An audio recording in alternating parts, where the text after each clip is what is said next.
A graça e a paz do Senhor Jesus Cristo esteja com cada uma de vocês e com as suas famílias. Nós estamos já para finalizar o nosso ano de 2017. Passou muito rápido, pelo menos para mim. Eu ouço quase todo mundo dizer isso. E estamos aí chegando já no Natal. E como nós já estamos chegando no Natal e esta aqui é a nossa última reunião Haiti 2017, então eu gostaria de falar um pouquinho a respeito do Natal com vocês. Tá? Eu quero começar com o versículo 6 do capítulo 9 de Isaías, que diz assim: Porque um menino nos nasceu, um filho se nos deu, e o governo está sobre os seus ombros, e o seu nome será Maravilhoso, Conselheiro, Deus Forte, Pai da Eternidade, Príncipe da Paz. Esse é o nosso Senhor Jesus Cristo. E quando nós falamos de Natal, nós nos reportamos primeiramente lá para a manjedoura, não é? A aparição do anjo a Maria, depois Jesus nascendo numa manjedoura. E nesse tempo, ele era o neném, o menino Jesus. E ele foi crescendo. Aos 12 anos, ele foi levado ao templo para aquilo que se chama hoje, nós sabemos hoje que se chama assim, no tempo de Jesus, não sei, o Bar Mitzvah, né, dos judeus. E quando o menino, então, ele ia deixando de ser menino e ia entrando numa idade adulta.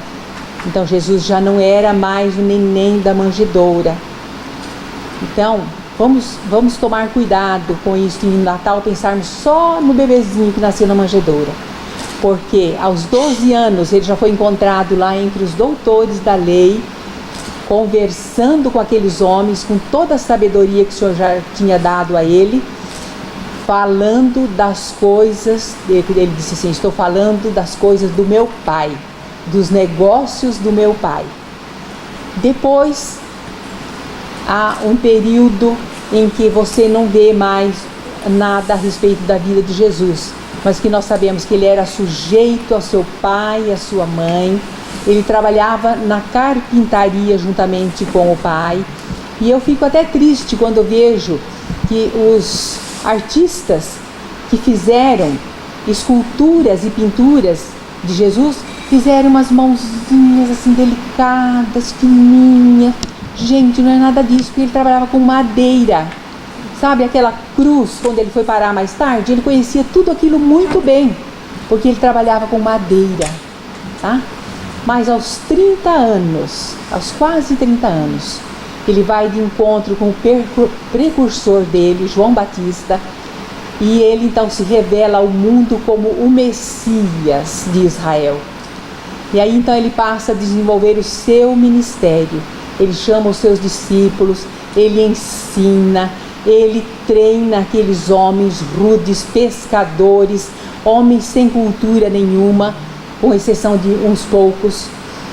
E ele então vai fazendo a sua obra e aos 33 anos ele conclui a sua obra redentora.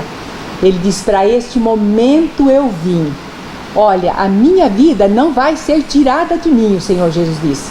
Eu a dou espontaneamente, porque para isso eu vim ao mundo. Então, aquele dia terrível, aquela sexta-feira, quando o Senhor Jesus lá na cruz, em nosso lugar, nós estávamos incluídas nele naquele dia. E ele faz todo aquele sacrifício e ele cumpre uma outra palavra que eu creio que a maioria de vocês aqui conhece, que é o capítulo 53 de Isaías, do mesmo profeta Isaías, onde eu li agora, que fala que o menino viria. Agora aqui está falando do Messias sofredor, aquele que foi lá e que foi marcado lá na cruz em nosso lugar. Eu quero ler o versículo 3 de 53, que diz assim: era desprezado e o mais rejeitado entre os homens, homem de dores, que sabe o que é padecer, e como um de que os homens escondem o rosto, era desprezado e dele não fizemos caso.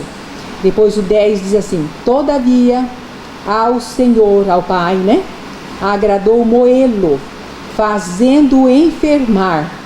Quando ele der a sua alma como oferta pelo pecado, verá a sua posteridade e prolongará os seus dias, e a vontade do Senhor prosperará nas suas mãos. E ele verá o fruto do penoso trabalho de sua alma e ficará satisfeito. Nós somos o fruto do trabalho penoso da alma do Senhor Jesus Cristo aqui nessa noite. Amém, irmãs? Amém, amém, queridas? Porque ele se ofereceu ao Pai e ele era o único que poderia fazer isso. Eu ainda quero falar um pouquinho a respeito dele lá no Enem. Jesus, para vir ao mundo, não poderia, o Salvador, o Messias, não Jesus agora, vamos esquecer Jesus, o Messias, o Salvador, só poderia vir ao mundo de uma forma. Ele tinha que entrar pela porta das ovelhas. E a porta das ovelhas é o nascimento aqui através de uma mulher. Quando Jesus nasceu como menino, ele era, humanamente falando, filho daquela Virgem Maria que foi escolhida. Uma jovem que foi escolhida ali naquele dia. Se fosse hoje, poderia ser uma de nós, né? A Maria foi escolhida. Mas a parte divina dele era totalmente do céu. E para isso ele teve que se esvaziar dos atributos de Deus, porque ele já era Deus. Mas a sua divindade ficou lá no céu. E ele nasceu aqui com um corpo humano que foi preparado para ele no ventre da Virgem Maria. E depois, então, como nós já chegamos lá na cruz, né? Vamos voltar para lá agora. Ele é o Messias sofredor. Agora, queridas, uma coisa que me dá muita tristeza às vezes de ver é que a igreja cristã parou no tempo. Por quê? Porque Jesus ainda para muitos continua sendo aquele Messias sofredor. Ele não é mais o Messias sofredor. No momento que ele saiu daquele túmulo, ele já saiu diferente, ele já saiu glorioso. E quando aqueles discípulos de Emaú o encontraram, não o reconheceram. Quando convidaram para ele estar na casa desses discípulos e partir o pão, quando ele foi partir o pão, ele mostrou o quê? As chagas. Aí ele foi reconhecido, porque ele já estava com outro semblante, ele estava com outro corpo, ele estava diferente, porque ele não era mais o Messias sofredor. Agora hoje, quase 2000 anos depois que o Senhor se manifestou, que ele fez toda a sua obra na cruz do Calvário, nós temos que estar aguardando-o novamente, porque ele disse: eu vou para o Pai, mas eu vou voltar. Eu vou preparar-vos lugar e voltarei outra vez, para que onde eu estiver estejais vós também. Então nós estamos preparando a vinda do Messias segunda vez. A gente ouve, eu não sei como está no seu coração, na sua mente, as pessoas falando, e eu falo isso sempre: o que mais que nós vamos ver de iniquidade neste mundo? O mundo está muito ruim, está muito difícil de viver, mas nós temos que colaborar para a vinda do Filho de Deus. Porque lembram-se de Noé? Até que a arca não ficou pronta, o dilúvio não veio. Até que a igreja esteja preparada, até que ela não esteja preparada, o Senhor Jesus não vai retornar. E nós vamos ficar vivendo aqui neste mundo.